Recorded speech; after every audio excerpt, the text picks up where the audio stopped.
अस्सलाम वालेकुम स्टूडेंट्स, कर लेते हैं. Welcome back to the class. And as you know that we were doing exercise number 2 of vocabulary and usage. And here we have already done 4 sentences of this exercise. And now we are going to do sentence number 5 of this exercise. This is page number 118, 118. जी बेटे, अब आप देखें कि इस exercise के अंदर हमारे पास as you all know that bracket के अंदर दो दो वर्ड्स हैं. You have to decide whether which one of the word you have to use in which blank. ठीक है, ये वाली चीज आपने करनी है. अच्छा भाई, ये देखें, she is so dash that she believes in stories which are hardly dash. पहले तो हमने ये दो वर्ड्स के मीनिंग्स पता करने. क्रेड्यूलस का मतलब होता है हर सुनी सुनाई बात पे यकीन कर लेने वाला, उसको कहते हैं क्रेड्यूलस. ठीक है. और क्रेडिबल होता है कि ऐसी बात जो इस काबिल तो हो कि जिस पर यकीन किया जा सके. ठीक है जी. अब देखिए, सेंटेंस का मतलब क्या है कि वो इतनी ज्यादा, जैसे एक उर्दू में एक वर्ड होता है जिसको कहते हैं कान का कच्चा. यानी कि हर सुनी सुनाई बात पे जो बंदा यकीन कर लेता है, हम कहते हैं बड़ा कान का कच्चा है. ठीक है जी. तो आपने आपका सेंटेंस क्या है कि शी इज सो क्रेडुलस, यानी कि वो इतनी ज्यादा हर बात पे यकीन करने की उसको आदत है. That she believes in stories which are hardly credible, कि वो उन स्टोरीज पे भी यकीन कर लेती है जिन पे यकीन किया ही नहीं जा सकता, इस काबिल ही नहीं होती. क्रेडिबल, यकीन करने के काबिल भी नहीं होती. ठीक है जी. Okay. The next word, mushrooms, are dash, but those that she has cooked are hardly dash. Edible और eatable, ये दो words हैं. देखिए, edible का मतलब होता है हर वो चीज जिसे खाया जा सकता है. ठीक है, हर वो चीज जिसे खाया जा सकता है उसे edible कहा जाता है. तो मशरूम जो होते हैं वो edible होते हैं, खाने की चीज होते हैं. Edible means खाने की चीज होते हैं. But those that she has cooked, लेकिन वो मशरूम जो उसने पकाए थे, आर हार्डली ईटेबल, वो इस काबिल ही नहीं थे कि उन्हें खाया जाए. ईटेबल, खाने के काबिल. सही है. एडिबल, खाने की चीज, जो जितनी भी खाने की चीजें होती हैं उन सबको एडिबल कहा जाता है. लेकिन अगर फर्ज करें कि कोई खाना बहुत ही खराब बना हुआ है तो आप कहते हैं कि इट इज नॉट ईटेबल. उसे आप एडिबल नहीं कहेंगे. आप ये नहीं कहेंगे कि it is not edible. Edible तो वो है तो वो खाने की चीज. ठीक है, लेकिन खाने के काबिल नहीं है. ईटेबल होता है खाने के काबिल. सही है जी, समझ में आ गया दोनों बातों का फर्क. इसके बाद देखें. ओके, इसके बाद देखें बेटा, नेक्स्ट है her employer. Employer means boss. ठीक है. Her employer will dash her wages. Wages का मतलब होता है सैलरी, जो पे मिलती है उसे वेजेस कहते हैं. Her employer will raise her wages, यानी उसके जो बॉस हैं वो उसकी सैलरी को बढ़ा देंगे at the end of 3 months, 3 months के बाद. But the raise will be small. अब रेज का मतलब क्या होता है? राइज का मतलब होता है बढ़ा देना, और रेज का मतलब होता है इजाफा. But the raise will be small, यानी कि लेकिन ये जो इजाफा होगा उसकी सैलरी में वो बहुत ही थोड़ा सा, छोटा सा इजाफा होगा, ज्यादा बड़ा नहीं होगा. Her employer, that means her boss, will raise her wages, उसकी वेजेस को, उसकी सैलरी को बढ़ा देंगे at the end of 3 months. But the raise, लेकिन ये इजाफा, विल बी स्मॉल, बहुत ही छोटा सा होगा, बहुत कम होगा. ओके, नेक्स्ट देखिए बेटा. आई होप आपको ये बातें समझ में आ रही है. छोटे छोटे फर्क वर्ड्स के अंदर हैं, but they have different meanings, their usages is different obviously. Next देखें. He is dash of others, but he is dash himself. अच्छा भाई, ये वर्ड्स है कंटेम्प्टस और कंटेम्प्टेबल. इसमें क्या फर्क है? कंटेम्प्टस होता है जो इंसान दूसरों में खामियां तलाश करता है, बुराइयां ढूंढता है, कीड़े निकालता है. ठीक है, यानी वो एक ऐसा इंसान है जो दूसरों में हर वक्त बुराइयां तलाश करता रहता है, खामियां ढूंढता रहता है. बट ही इज कंटेम्प्टेबल, कंटेम्प्टेबल हिमसेल्फ, यानी हालांकि हालांकि वो खुद इस काबिल है कि जिसको बुरा भला कहा जाए, जिसको, जिसके अंदर बेशुमार खामियां उसके अपने अंदर है. तो आपने क्या लिखना है कि पहले ब्लैंक में आपने कंटेम्प्टस लिखना है और दूसरे में कंटेम्प्टेबल. ठीक है. Okay.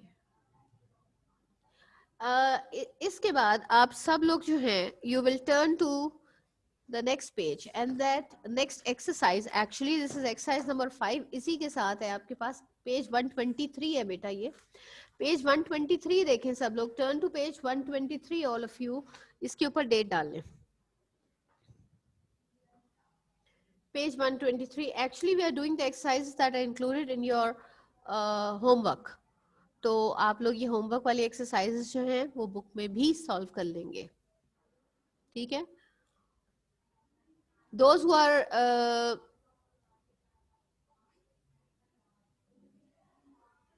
all right, I will talk to you later. Those who are raising their hands, please wait for a moment. Okay, exercise number 5, overused words. अच्छा, overused words क्या होते हैं? Those words that are used, हमारी बातचीत में जो words बहुत ज्यादा इस्तेमाल होते हैं उन्हें हम overused words कहते हैं, ठीक है।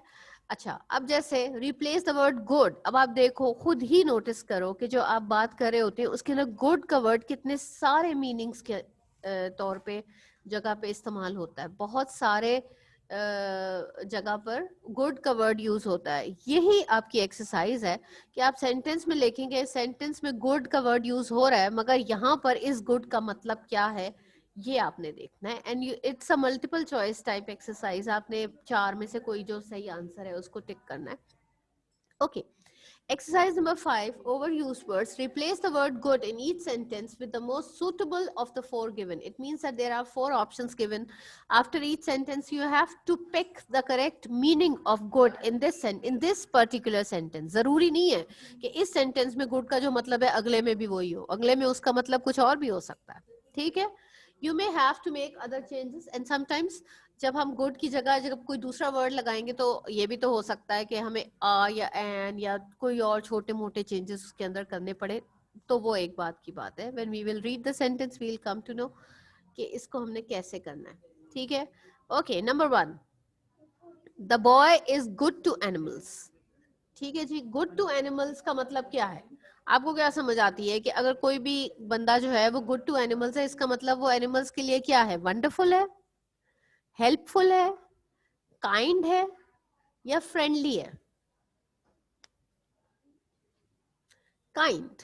हम लोग एनिमल्स के लिए वंडरफुल तो नहीं होते, हेल्पफुल भी नहीं होते, they don't need our help, friendly भी नहीं होते। फ्रेंडली तो हम लोग एक दूसरे के साथ होते हैं, इंसान इंसानों के साथ फ्रेंडली होते हैं। So what is the right answer? Kind. This the boy is kind to animals. Kind को आप सर्कल करेंगे सब, पूरे वर्ड को सर्कल ना कर देना प्लीज, सिर्फ सी को सर्कल कर दो। अच्छा भाई, नंबर 2 देखें, all agree that this is a good story.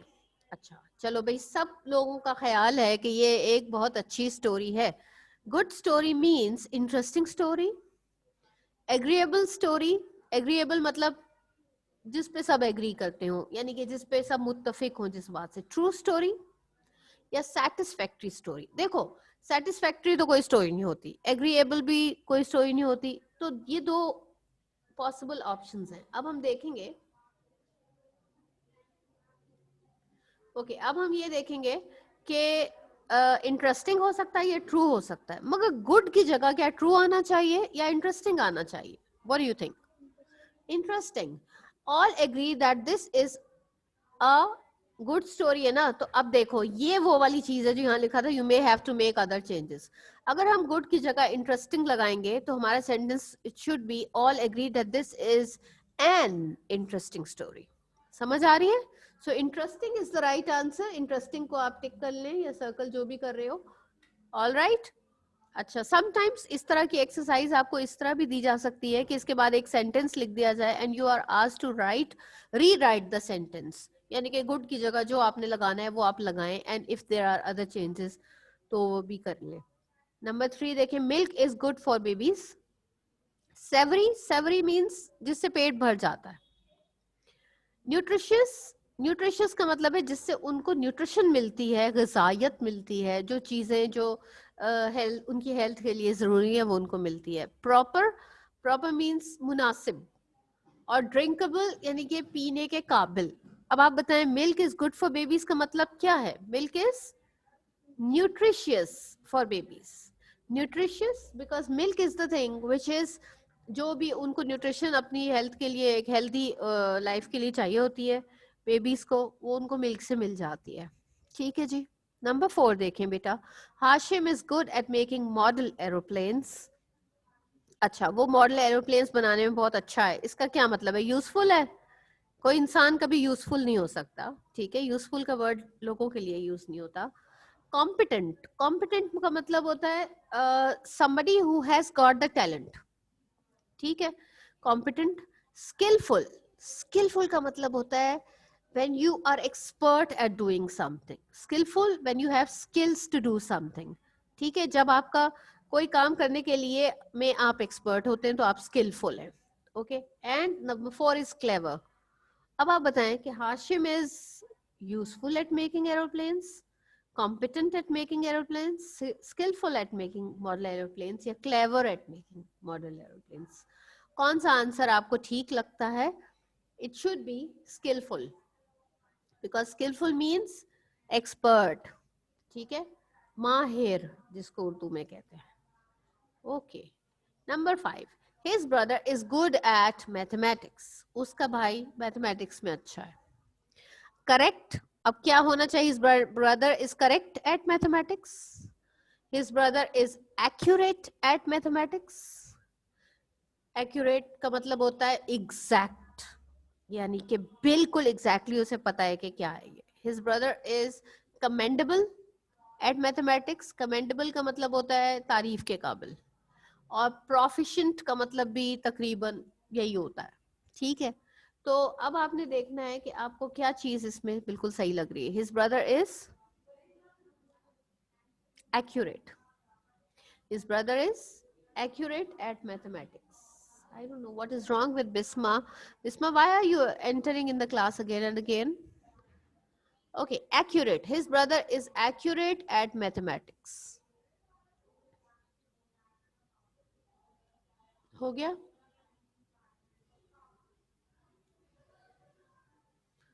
All right, next देखें बेटा, Mister Lee is a good father to his children. Mister Lee एक अपने बच्चों के लिए एक अच्छे फादर हैं। इसका मतलब वो कैसे फादर हैं? Devoted, you know, devoted means जो एक इंसान अपनी पूरी जिंदगी, अपना टाइम, अपना पैसा, अपनी हर चीज किसी के लिए वक्फ कर देता है, उसे डिवोटेड कहते हैं। कर्टियस, बाअदब। अब फादर बाअदब तो नहीं होते, अदब से तो नहीं आपके सामने खड़े होते। बेनिफिशियल, फायदामंद, आप ये तो नहीं कहते मेरे फादर मेरे लिए बड़े फायदामंद है, ठीक है, फादर है, कोई दवाई तो नहीं है। और जेनरस, जेनरस का मतलब होता है सखी, सखावत, खुले दिल वाला। अब ये जेनरस आमतौर पे हम कहाँ यूज करते हैं? सखी के लिए यूज करते हैं। अब जैसे कोई इंसान अगर जेनरस है, यानी कि वो बहुत फकीरों को बड़ा कुछ देता वेता है और ये करता है और वो करता है, तो आप अपने फादर के लिए, to for a children, a father can be a devoted father. अच्छे फादर का मतलब है devoted father. A is the right answer, Mister Lee is a devoted father to his children. Okay, next देखें, Maryam has good taste in clothes. Good taste in clothes का मतलब है कि उसका कपड़ों के मामले में बहुत अच्छा, उसकी सिलेक्शन बहुत अच्छी है, ठीक है। अब एंटरटेनिंग, अब आप बताओ, एंटरटेनिंग क्लोथ टेस्ट तो नहीं होता किसी का भी, सही है जी, एंटरटेनिंग नहीं हो सकता। इसके बाद है exciting, exciting test in clothes नहीं हो सकता।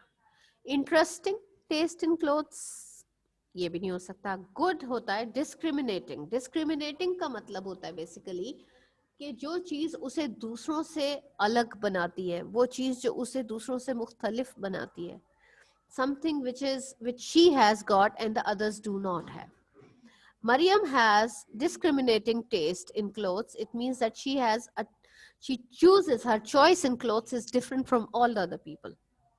All right, आगे देखें, we had a good weekend at Port Dickson.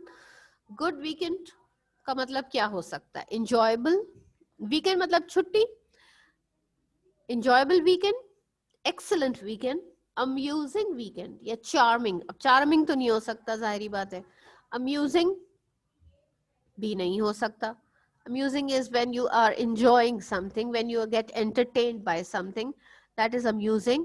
excellent, बहुत ही अच्छा। enjoyable, enjoyable means the thing that you enjoy a lot. So I believe that we had a, and अब ये देखो यहाँ पर भी एक ही जगह an हो जाएगा क्योंकि हम यहाँ enjoyable लगाने वाले। So if यहाँ तो अभी आपको कुछ ऐसा वो है नहीं, because you are not rewriting the sentences, but in case you have to rewrite the sentence, तो आपको ना सिर्फ गुड की जगह एंजॉयबल लगाना होगा, बल्कि एक ही जगह एंड भी लगाना होगा. इज दैट क्लियर कला? ओके. अच्छा बेटे, अब ये इसके बाद, okay, that is the end of the exercise. And आपके होमवर्क में यही वाली 3 एक्सरसाइजेस थी. अच्छा, अब हम लोगों ने क्या करना है, the next task that we have got is that we will have to do the past continuous tense. जो आप पास्ट इंडेफिनिट मैंने आपको पहले करवा दिया था, पास्ट कंटिन्यूअस आप लोगों का रहता है. और पास्ट कंटिन्यूअस हम लोग जो है वो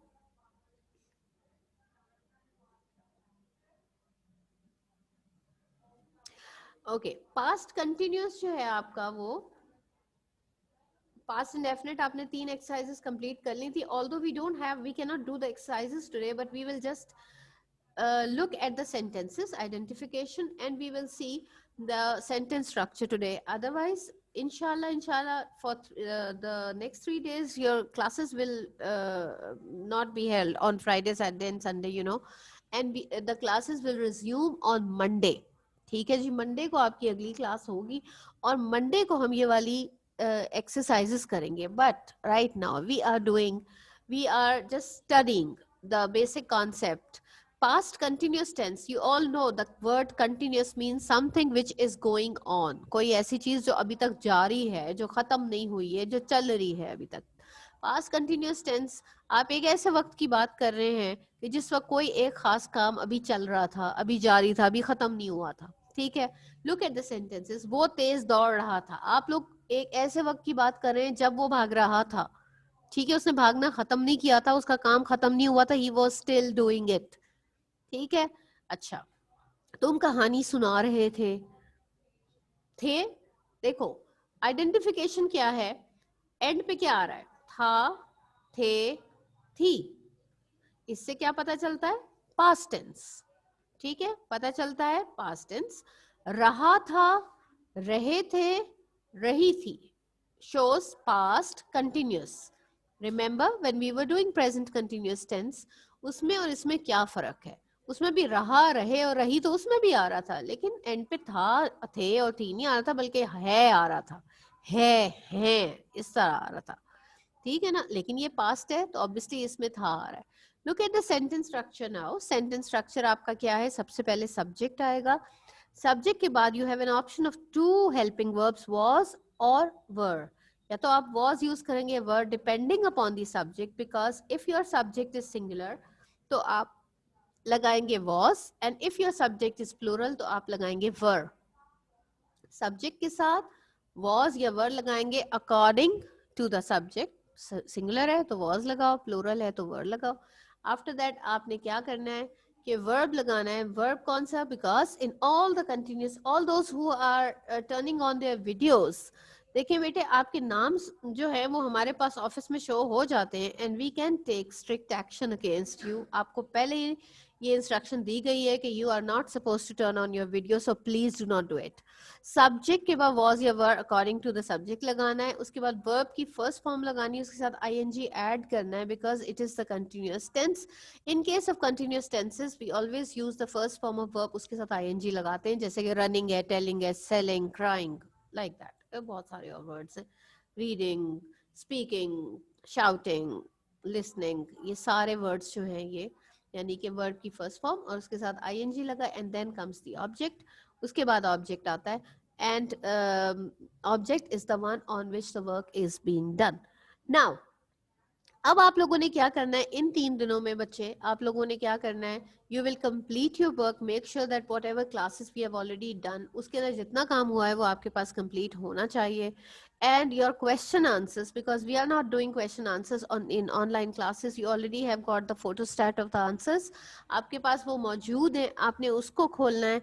और उन आंसर्स के अंदर वो आपने बुक के अंदर भी वो वाले आंसर्स लिख लेने हैं, and you will have to learn the question the answers, and you will write them in the loose sheets also, because you have to submit the loose sheets in the school for Miss, I don't know, उधर ही होंगी. So in these 3 days you have this time, and you can do this thing. And on Monday, inshallah, when you will come back, we will start with the past continuous tense, and uh,